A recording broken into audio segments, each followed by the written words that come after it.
All right, welcome to another episode of my podcast. In today's episode, we'll talk about the evolution of multicellularity. I'm gonna share my screen. Go. Mm, Hopefully, you can all see this. Last time we talked about my existential nihilism paper, which was a term paper. This time we talk about a paper I wrote um, starting during my undergrad, where I had to do an internship, and most philosophy and economics students go to say some business, perhaps philanthropic organization, perhaps some governmental organization. I myself spent some time similarly at the European Union for a month, but we have to spend 2 months in total as an intern. And I was much more interested in research than, yeah, entering perhaps the real job market of working for a business. As interesting as that is, I was much more keen on the research part of academia, and because I had such an interest in evolution, I thought, maybe there's some way of combining that with what I'm learning at my university. And one avenue I saw was evolutionary game theory, where I attended 2 courses on game theory, and evolutionary game theory was a small part of that, where game theoretic models were applied to explain and understand biological phenomena. And I thought maybe there's a way for me to, with my philosophy and economics degree, to go into biology. In the end, it worked out for me quite nicely. And yeah, I spent some time, luckily, at the Max Planck Institute for Evolutionary Biology, where I spent roughly a month and just learned a lot about biology, the philosophy of biology, and wrote this little paper, which was then eventually published while I was a master's student in Bristol. But most of the writing was done during my undergrad. So here we go. Uh, Now,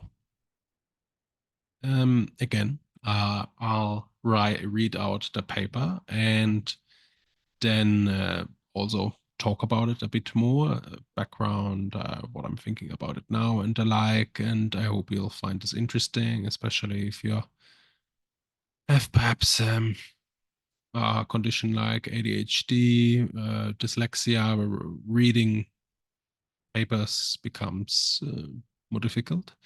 And you enjoy listening to papers as an alternative. For myself, often listen to papers on the way to work or when I go to exercise. It's very useful, although often you have to listen to something multiple times to get the same kind of information than you would get from reading. Nevertheless, let's start right here. Evolution of multicellularity, cheating done right. What does that mean? Well, for decades, Darwinian processes were framed in the form of the Levantine conditions. Reproduction, variation, and differential reproductive success were taken to be sufficient and necessary. Since Buss, Evolution of Individuality, Princeton University Press, and the work of Maynard Smith and Zasmari, The Major Transitions in Evolution with Oxford University Press, biologists were eager to explain the major transitions from individuals to groups, forming new individuals subject to Darwinian mechanisms themselves. Explanations that seek to explain the emergence of a new level of selection, however, cannot employ properties that would already have to exist on that level for selection to take place. Recently, Hammerschmidt et al. Provided a bottom-up experiment corroborating much of the theoretical work Paul Rainey has done since 2003 on how cheats can play an important role in the emergence of new Darwinian individuals on a multicellular level. The aims of this process, of this paper, are twofold. First, to argue for a conceptual shift in perspective from seeing cheats as a problem that needs to be solved for multicellularity to evolve, and to the very key for the evolution of multicellularity. Secondly, I illustrate the consequences of this shift for both theoretical and experimental work, arguing for a more prominent role of ecology and the multi-level selection framework within the debate than they currently occupy. Some keywords: natural selection, multi-level selection, major transitions, multicellularity, individuality, ecology, group selection, hierarchy, selection analysis. So, introduction. Although, let me make this a bit larger here, depending on how large your screen is. This might be more beneficial for you to read along if you're so interested. Introduction. When it comes to theorizing about evolution, much time and effort has been spent on developing a formalism capturing Darwinian mechanisms. Some of the elements that are employed in evolutionary explanations, however, are themselves products of Darwinian processes. Godfrey Smith, 2009, uses this as a justification to abstract evolutionary mechanism even further in order to deal with marginal cases posing problems to theoretical biologists and philosophers. As Darwin explained, as long as there's reproduction, variation, and differential reproductive success, there will be natural selection. This, however, means that selection can occur on different levels of the biological hierarchy. Darwin, 1871, who himself saw altruism as a problem for his theory, anticipated as much, suggesting that group selection may not only explain eusocial behavior of insects, but also self-sacrificial behavior within human tribes. With the publication of The Selfish Gene by Dawkins, 1976, however, it became increasingly unpopular among biologists to cite group selection as the explanatory force behind a particular phenotype. What followed was a turn not unlike the increasing dominance of methodological individualism in the social sciences during the same period. This idea that we explain human behavior by appealing to their preferences instead of, say, more macroeconomic phenomena. So rather, vague explanatory concepts such as the good of the species were thus replaced with rigorous mathematical models such as those developed by evolutionary game theorists. In fact, evolutionary game theory was imported from economics by Maynard Smith and Price, 1973, who saw game theory as an appropriate tool to formally explore George Price's ideas for conflict resolution. Maynard Smith's and Price's explicit goal was to provide a mechanistic explanation of conflict resolution in terms of individuals without the need to endorse group selection, something that seemed to them at odds with the idea of Darwinian selection acting within populations. Nevertheless, how evolution transitions from one level to the next has been a major research program on its own since Maynard Smith and Sussmeier 1995, published the seminal work, The Major Transitions in Evolution, on transitions such as the evolution of sex, eukaryotic cells, and multicellularity. They were heavily influenced by Buss, 1987, who wrote a pioneering work on evolution of individuality specific to multicellular organisms.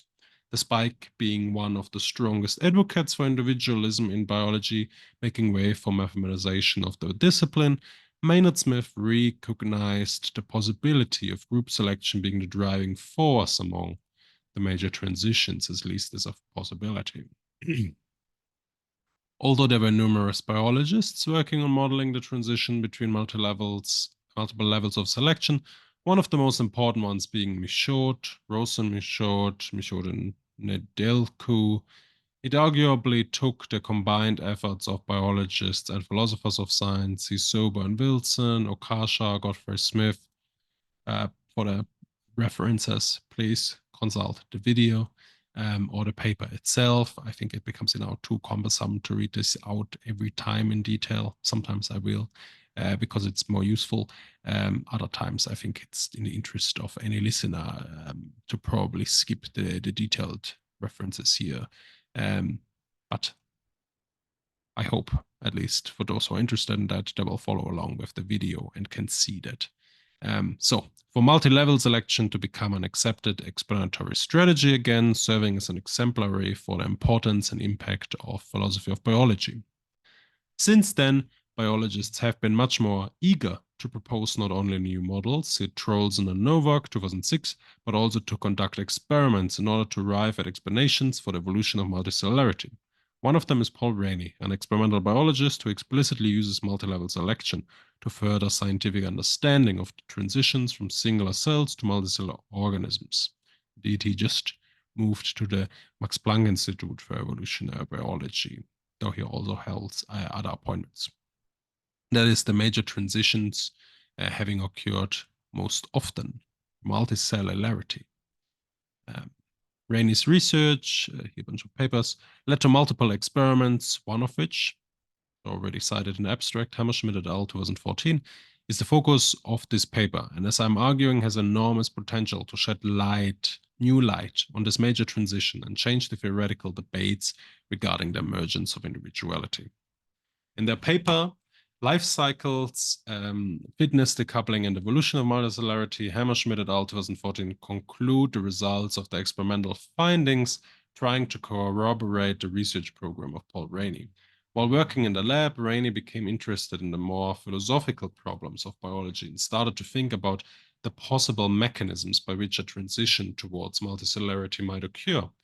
Traditionally, cooperation has been the focus of such theorizing. However, Rainey argues that cooperation is not sufficient and has perhaps been overemphasized. When cooperation between individuals in a group is ensured, there is no further selective pressure for biological integration and emergence of a new level of selection. Even when cooperation persists for a number of generations among a group of cells, there will always remain the danger of cheaters arising. That is, cells not contributing to the good of the group, but reaping the benefits thereof. Further emphasis, he argues, needs to be put on both a mechanism of group reproduction and a mechanism to minimize the adverse effects of cheats, explaining not only the emergence but also the stability of cooperation among cells. 2007, page 616. Cheats here are defined as cells that reap the benefits of cooperation without contributing to the public good themselves. This is the game theoretic definition of cheats I intend to follow in the remainder of this paper. According to Rainey, the simultaneous occurrence of these three conditions is necessary for a major transition in individuality towards multicellularity to occur. Rather than finding ways for optimal cheater suppression leading to multicellularity, Hammerschmidt et al. Test the hypothesis of Rainey and Kerr 2010 that the appearance of cheats could play an important role for the evolution of multicellularity. Cheater suppression, they argue, could undermine the transition towards a new Darwinian individual at the level of groups. As I shall argue, Rainey provides a how possibly explanation with considerable explanatory power. The Hammerschmidt et al. Experiment is an attempt to provide further evidence that it could be the actual explanation behind the emergence of multicellularity. This requires a conceptual shift in perspective from seeing cheats as one, a problem that needs to be solved for multicellularity to evolve, and two, the very key for the evolution of multicellularity. As such, cheats function as the saviors of the group organism, new propagule, enabling group reproduction and thereby taking the first steps towards a new unit of organization, a Darwinian individual at the group level of cells. This conceptual shift will have several important consequences. Let me now shortly give an overview of how this analysis will be structured before I proceed. If philosophers can contribute anything to the debates in biology, it is at least conceptual clarity. In section 2, which is the largest part of this paper, I therefore sketch the historical debate of multi-level selection and clarify the conceptual issues at stake. In section 3, I finally analyze the experiment by Hammerschmidt et al. Here I evaluate whether the results can corroborate Rainey's thesis on evolution of multicellularity, espoused in multiple papers since 2003. In section 4, I sum up the results and assess the significance for further research on the major transitions. Section, again, I'll have some water. Section, multicellularity, fitness, decoupling, and the levels of selection. One of the major problems in evolutionary biology remains the study of earliest cooperative groups and their transition towards multicellular organisms. As one of the major transitions, the evolution of multicellularity provides one of the most fruitful research questions in biology to date. The basic problem is this: if the evolution of multicellularity involves the emergence of a higher level of selection, then how is it that selection at the level of individual cells does not undermine any cooperation among cells? Okasha 2006 gives credit to Michaud 1999 for stressing that multicelled organisms did not come from nowhere, and a complete evolutionary theory must surely try to explain how they evolved rather than just taking their existence for granted. So levels of selection other than that of the individual organism must have existed in the past, whether or not they still operate today. Page 17. As creationists might put it, quote, explaining the evolution of certain traits is all well and fine, but if your theory cannot explain the origin of life and certain major transitions, why should I accept it? It's an imaginary quote. Certainly, the theory of evolution should be widely accepted as a fact if its intended domain were limited to explaining particular evolutionary processes on levels of selection already persisting, that is, evolutionary change over generations. But evolutionary theorists are well justified in aiming to achieve more. However, models already assuming a level in the hierarchy of life, the evolution of which we want to explain, must conceptually prove insufficient for the purpose of explaining the evolution and persistence of new Darwinian individuals at a higher level. After all, one needs to explain the emergence of a mechanism of group reproduction without such a mechanism already being present. As Libby and Rainey 2013 point out, quote, variation, heritability, and reproduction are derived properties, and their emergence at a group level requires an evolutionary explanation. Page 2. Building on the work of Buss, 1987, Michaud, Maynard Smith, and Zasmari on the emergence of new units of selection, Paul Rainey was dissatisfied with debates on cooperation and cheetah suppression dominating research in the major transitions. This led him, an experimental biologist, to engage in theorizing on the evolution of individuality, seeking contact with philosophers such as Kem Sterelny and Peter Godfrey Smith. The result is a series of interdisciplinary papers ranging from philosophy of biology and theoretical biology to experimental biology, thus proposing a re-evaluation of the role cheats play in evolution in a series of papers. The major theme in Rainey's work is a criticism of Michaud and contemporary research on the evolution of multicellularity for putting too much emphasis on cooperation and the suppression of cheats. Rainey argues that mere cooperation among cells, though a necessary condition, is simply not sufficient for transition in Darwinian individuality, and hence has been overemphasized. After all, there's more to the evolution of multicellularity than solving an n player's prisoner's dilemma, or more accurately, a public goods game. A group of cooperating individuals is still distinct from a group of cells constituting a new higher level individual. As previously indicated, Rainey puts emphasis on at least two further conditions beyond mere cooperation, which need to be instantiated for the emergence of individuality on the level of the multicellular organism. A mechanism of group reproduction and a mechanism to minimize the adverse effects of cheats, that is cancer control. See 2007, page 616. The more or less simultaneous occurrence of these three conditions, Rainey suggests, is necessary for a major transition in individuality towards multicellularity to occur. I argue that without a mechanism of group reproduction, it does not make sense to speak of a group organism at a higher level. Nevertheless, the importance of reproduction for natural selection has been treated at length elsewhere. See Godfrey Smith, 2009, Libby and Rainey, 2013. However, in order to grasp the importance of these two mechanisms and the role of multicellular selection in Rainey's fertile work, it shall prove useful to take a look at the group selection debate from which multi-level selection theory, MLS, was born, a debate that in fact continues to this date. Indeed, looking back at this paper now, its literature has continued to grow and many philosophers are writing about it still.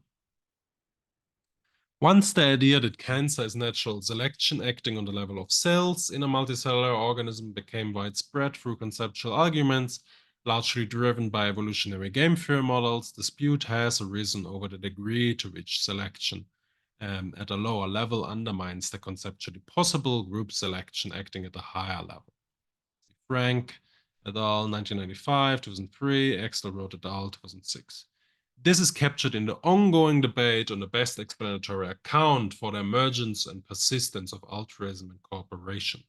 Despite the now strong opposition to group selection acting on the level of multiple organisms, the evolution of multicellularity aims to explain selection starting to act on the level of multiple cells, which is essentially group selection lowered by one level. Multicellular organisms are groups of cells with fitness being best attributed to the whole organism rather than the individual cells. However, selection does not stop to act on the level of individual cells. Sometimes cells stop contributing to the good of the organism. They go rogue and become a tumor, potentially undermining the group organism. Humans are often taken as the paradigmatic example for a Darwinian individual, but as Godfrey Smith 2009 emphasized, Darwinian properties come in degrees. Individuality is on a continuum, and the move on this continuum from selection acting on the level of cells to selection acting on the level of groups is, according to Rainey and Kerr 2010, best described as fitness decoupling. That is, fitness being prescribed not to the individual cells, but independently to the multicellular organism, an idea first introduced by Michaud. See also Rose and Michaud. Given that Darwinian individuality always comes in degrees, after all, cancer is hardly avoidable, it might be misleading to speak of selection acting on this or that level. A more appropriate way of interpreting fitness decoupling is to recognize a shift in causal strength between selection acting on the lower and higher level. It is here that multi-level selection becomes relevant when selection is acting on multiple levels. How could multicellularity evolve and be sustained without group selection acting on the level of groups of cells when selection is acting on the level of individual cells? To cope with the problem of cheats, that is cancer and multicellular organisms, the opposition to group selection was in need of clarification. Otherwise, the selection at the level of cells would have been an imminent threat, potentially eliminating the property of individuality from multicellular organisms. These groups of cells, that is, multicellular organisms, would lose the property of being distinguishable and taking part, independently of the fitness of their constitutive members under natural selection. Clearly, many biologists argue that there is a difference between a multicellular organism and a herd of such individuals being subjected to natural selection. But with cancer and Darwinian mechanisms acting on the level of singular cells of multicellular organisms, the orthodox opposition to group selection was nevertheless in need of re-evaluating the arguments. Unlike group selection, selection acting on the level of the organism was never in serious doubt. Reproduction on the level of groups of organisms was viewed as either marginal or completely reducible to individual reproduction. For transition in Darwinian individuality from groups of cooperators to a genuinely new individual at a higher level, however, a mechanism of group reproduction becomes necessary. One of the most important additions made to biology was to bring clarity into the group selection debate by clarifying what group selection actually means. Thanks to Diamond and Heisler, 1988, much conceptual confusion between multi-level selection and group selection is able to be resolved. They introduced the concept of multi-level selection 1, that is abbreviated as MLS1, and multi-level selection 2, MLS2, respectively, and a set of mathematical tools in order to partition the fitness effects of groups and individual properties. Here it is best to quote them directly. So, MLS1, multi-level selection 1, group selection here refers, this is all a quote, where I quoted a big box, refers to the effects of group membership on individual fitness. Fitnesses are properties of individuals. Characters are values attributed to individuals, including both individual and contextual characters. See below. Populations consist of individuals organized into groups. Explicit inferences can be made only about the changing properties of different kinds of individuals in the whole population. That is the meta population. Multi-level selection 2, MLS2, is very different, however. Group selection refers here to change in the frequencies of different kinds of groups. Fitnesses are properties of groups themselves. Characters are values attributed to groups, including both aggregate and global characters. See below. Populations consist of groups composed of individuals. Explicit inferences can be made only about the changing proportions of different kinds of groups in the population. Page 410. So, though they omit discussion of heritability in groups, they grant that a complete account of multi-level selection would need to include such specifications. Rainey's proposal, as we shall see, can be interpreted as a hypothesis capable of filling this gap. When we look at group selection taking place from an MLS1 point of view, mere cooperation between individuals would be sufficient. After all, group fitness is here simply defined as the average fitness of the group's constituent cells. Groups reaping the benefits of cooperation will do better than groups who fail to do so. However, from the MLS2 point of view, selection acts on genuinely new, distinct units. Groups themselves are here Darwinian individuals themselves, taking part in Darwinian processes without having their fitness reducible to the fitness of their constituent members. Nevertheless, akin to Matryoshka dolls, lower level entities constitute a higher level entity, with selection acting on both levels. This ambiguity lies at the heart of much of the dispute in a group selection debate and needs to be thoroughly understood in order to understand the major transitions. See Okasha, 2006. While Zober and Wilson, 1998, defend group selection as a form of MLS1, Maynard Smith attacked their trait group model for not presenting a genuine case of group selection. In terms of Diamond and Heisler's MLS account, Maynard Smith's criticism concerns trait group model failing to satisfy the criteria of MLS2. Both sides of the debate were partially right. As already noted, philosophers should be able to ease conceptual confusions and make further theoretical work much more fruitful. Okasha's 2006 Evolution and Levels of Selection book elegantly showed that much of the debate was ill-informed and could have been resolved if only there had been more clarity of what group selection is actually supposed to mean. As group selections become an almost derogatory term for models, some proponents of group selection, such as Sober and Wilson, were led to use the term multi-level selection instead. In order to avoid confusion, Okasha 2006 proposes to refer to the group fitness at stake in group selection of the MLS1 type as fitness 1 and group fitness of the MLS2 type as fitness 2, a suggestion I follow here. Rainey's critique of cooperation being insufficient is merely him pointing out that researchers focusing on the evolution of individuality focus too much on group selection at the MLS1 level. Here's a picture from Godfrey Smith's 2009 book. Unfortunately, despite me asking the copy editors to put in the reference here, that wasn't done, so I had to publish a correction where this is done. What was very annoying for me as a junior scholar, having something like that happen. And also very annoying that Springer doesn't allow for articles to be retroactively or altered when there is a mistake.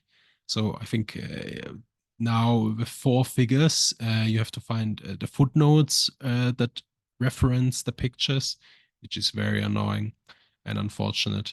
But yeah, unfortunately, I think I don't want to talk bad about Springer. It's a general phenomenon in journal publications that they are trying to minimize costs. So I don't think the copy editing process, editorial process is done very efficiently. A lot of my publications have mistakes in them because introduced, in fact, by the people responsible for the copy editing process, and it is incredibly annoying. That would not fly in a publication model that's aimed at popular audiences, but in academia we have this problem. But this is not the place to address this. Let's stay with the topic. I'll talk about Peter Godfrey Smith's figure here later. So evolution after individuality focused too much on the group selection at the MLS1 level rather than the necessary transition to MLS2, where group fitness is not merely the mean fitness of the constituent cells. Both processes are at work when a transition in Darwinian individuality occurs. As Darmut and Heisler have illustrated, mere cooperation between group members is insufficient to transition from MLS1 to MLS2. Though game theory has been very successful in analyzing MLS1, it might be insufficient for the analysis of fitness decoupling. This is not to say that an attempt to model Rainey's hypothesis should not be undertaken, but that the orthodox tools for doing so may not be sufficient. Van Gestel and Tanita 2017 criticized previous research into Darwinian individuality for mostly taking a top-down approach. That is, looking at paradigm cases of Darwinian individuality and identifying a number of properties that are supposedly necessary for such a qualification as being insufficient for understanding the major transitions. Instead, they argue for a bottom-up approach in both theory and practice, which is nicely captured in the Hammersmith et al. 2014 experiment and analyzed in this paper. Now, interestingly for me, looking back at this, it seems to very much have influenced my view of consciousness. That we also here need a bottom-up approach where we don't take certain properties as given just because they are present in the human case as more minimal forms of consciousness, and instead I advocated a bottom-up evolutionary approach. It seems very similar. And it's funny to me now, looking back at this paper, how it probably influenced how I think about a lot of things now in philosophy more generally, how we can explain phenomena that evolved, cognition, the mind being part of that. When it comes to selection acting on multicellular organisms, Godfrey Smith 2009 suggests a mechanistic account for Darwinian processes, coming in degrees. See figure 1. The graph above depicts a very useful illustration for theorizing about bottom-up approaches. Godfrey Smith's account posits 3 conditions that most groups of organisms do not satisfy for Darwinian mechanisms to fully act upon them. First, the bottleneck, during which a probagule marks the beginning of a new life cycle. Second, a germline, being specialized for the reproduction of the collective. And third, the overall integration of the individuals, forming a new individual rather than just a group. A single cell propagule marks the beginning of a new life cycle through a bottleneck and helps to easily demarcate individuals in the parent-offspring relationships, the Monte and Rainey 2014. But this criterion is not only useful for observing the variation from parent to offspring. It is important precisely because the size of the bottleneck determines the causal strength natural selection can have. When biologists talk of multiple herds of deer and their swiftness, swiftness is usually thought of as an adaptation at the individual level, not the group. See Ukasha 2006. However, when herds of deer go through very small bottlenecks, a case for group selection and collective fitness too can be made much more easily, not only minimizing variance within the group, but also accentuating variance between groups, further strengthening group selection. Hence, the causal strength of Darwinian processes comes again in degrees. The same applies to the germ-soma distinction. The more cells are soma, the more cells work for the survival and replication of the germline, or rather the group. Hence, the higher the share of soma cells, the stronger the case to be made for these groups being individual units themselves, an evolutionary dead end by themselves. Overall integration entails the division of labor beyond the germ-soma distinction and the maintenance of the maintenance of a boundary between a collective and what is outside. Quote end, Godfrey Smith, 2009, page 21.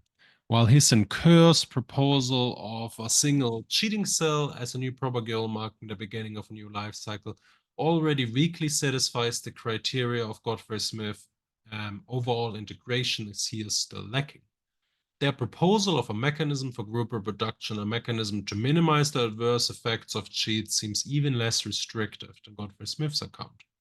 That is because Rainey wants to capture the very beginnings of MLS2 selection before the Levantine conditions can even be applied to the higher level.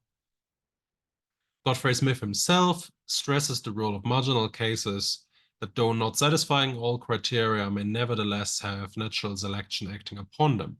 And this is exactly what is needed to explain the major transitions in individuality. This brings us back to the debate between Zoba and Wilson, 1998, and Maynard and Smith, 1998. Maynard Smith espoused Hamilton's 1964 idea of kin selection and inclusive fitness as sufficient for explaining the strange occurrences of altruism in groups of animals. If an organism acts altruistically and engages in costly behavior towards its own fitness, but benefits others, the trait will spread as long as those others share the trait, and the benefit to them outweighs the cost of the altruism to the individual. Without assuming asexual reproduction, we only need a sufficiently high degree of relatedness. Sober and Wilson, however, arguing for group selection, argue that kin selection is just one form of group selection, generating a correlation between the trait in question and the probability of interaction between individuals possessing the same trait, as opposed to random encounters. Maynard Smith, 1998, did not accept their version of group selection as general MLS2, rightly so. Other possibilities would include signaling of being a reciprocal altruist combined with higher interaction rates among other altruists. Whether we accept it as a real group selection is more of a linguistic question rather than anything else. Unfortunately, considerable time and effort have been spent on this debate. I mean, the semantic debate, not the substantive one. Kin selection and closer fitness, however, do not provide a genuine case of selection acting in groups that are individuals themselves. De Monte and Rainey tried to relax the Levantine conditions in order to generate an even more minimalized account of evolution, which can explain the evolution of individuality at the level of multicellular organisms. They take the argument of Sober and Wilson for the trait group model to show that such statistical bias can establish a genealogy already sufficient for Darwinian processes. Godfrey Smith, however, brought a halt to this line of argument for higher level selection by pointing out that such a correlation may happen in a mere two-dimensional spatial structure. The replacement of groups by neighborhoods cannot satisfy the MLS2 criteria as acting on a higher level. See page 117 to 118 of his book. Not only is it hard to distinguish groups in such a setting with borders being fluid, but as Godfrey Smith points out, quote, there are many groups as individuals, quote, end page 118. Darmut and Heisler recognized as much, with MLS2 being relevant, quote, to situations in which individuals' fitnesses are context dependent, but there are no groups as such, and individuals are more or less continuously distributed. Quote, end page 411. What matters for cooperation among cells is then not, as Sober and Wilson argued, group selection, but rather any kind of correlated interaction. Godfrey Smith, 2009, page 118. This correlation can be instantiated via appropriate ecological conditions that, as we shall see, play an important role in the formation of a group in the experimental work on Rainey's hypothesis. Both kin selection and trait group models are then subsumed under MLS1 and serve as appropriate tools for the evolution of cooperation. But as Rainey points out, they are insufficient for explaining the transition to MLS2. So, Okasha, 2006, formulates the question motivating the levels of selection debate as, quote, when is a character fitness covariance indicative of direct selection at the level in question, and when is it a byproduct of direct selection at another hierarchical level? Quote end. Page 79. This is in effect a question of causal responsibility, not just a potential view one may or may not take for a specific research question in biology. For the pluralists, there's no such distinction possible, while the monist realist using the multi-level selection approach has a powerful tool at hand to settle questions of causal efficacy, while still having the benefits of different viewpoints. When it comes to explaining the major transitions in evolution, this realist picture may precisely be what is needed. Kin selection and inclusive fitness are not satisfactory for this purpose as they follow an MLS1 approach. There's just one major conceptual question left, and that is how we move from MLS1 and mere cooperation to MLS2 and having a genuine individual. Here, the work of Michaud, Rose and Michaud on a mechanism he termed fitness decoupling will be illuminating. As already mentioned, fitness decoupling is the transition from MLS1 to MLS2. The fitness of the group becomes independent of the average fitness of the constituent cells. It becomes a Darwinian individual with multiple groups forming Darwinian populations themselves. Godfrey Smith, 2009. For Michaud and Nedelko, 2003, conflict mediation between the higher level, that is the group, and the lower level, that is the cells, is the key to evolutionary transitions in individuality. The activities of the cells making up the organism affect the fitness too of the whole rather than their own fitness. But we need to remind ourselves that it is always a matter of degree, with cancer being a prevailing possibility. Michaud proposes multiple ways in which such conflict mediation may occur. For the purpose of the Hammerschmidt et al. Experiment, I will focus on the germ-soma distinction, the role of cheaters. We showed in the Delco 2003 argue for two crucial features a germ-soma distinction can accomplish. One, reduce the adverse effects of reproduction on the survival capacities of an organism, and two, quote, further increases in the survival component of group fitness, quote end, page 4. This division of labor opens the possibility of two distinct optimization problems to be solved, reproduction and survival.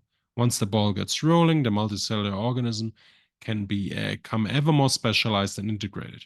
This is what Rainey and Kerr 2010 argue for. Cheats should be seen as a proto-germline capable of saving the higher level entity, rather than being the doom, a first step towards individuality. Yes. So, before the fitness at the multicellular organisms level is decoupled, adaptations at the group level are to be causally explained as a byproduct of singular cell level selection. That is MLS1, Michaud 1999. With a multi-level selection approach to the major transitions, a potentially large set of theoretical options that have been hitherto unexplored, such as a positive role for cheats, can come under serious scientific investigation. It is here that environment will play an important role in enabling cheats to be interpreted differently. Mulroney refers to the special role of the environment making up for the lack of Darwinian properties as ecological scaffolding. I have another paper on that.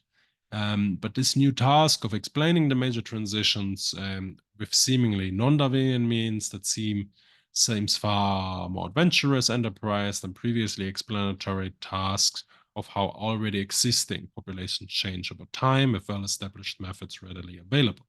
Naturally, experiments are required in order to narrow this set of potential explanations down to the causal mechanisms behind fitness decoupling. As Godfrey Smith stresses, Darwinian mechanisms can also act on marginal cases, and this is what the following experiment of Hammerschmidt et al. Demonstrates. The fitness decoupling of multi-level selection 1 to multi-level selection 2, hence the evolution of my individuality. Now, in the interest of time, I will split this episode also to save my voice. Otherwise, I wouldn't be able to handle this. We're going to upload this as part 1, and then there's going to be a part 2 where I discuss the experiment and how it relates to these philosophical debates. I hope you like this paper so far, and I'll see you soon in the next episode. Until then.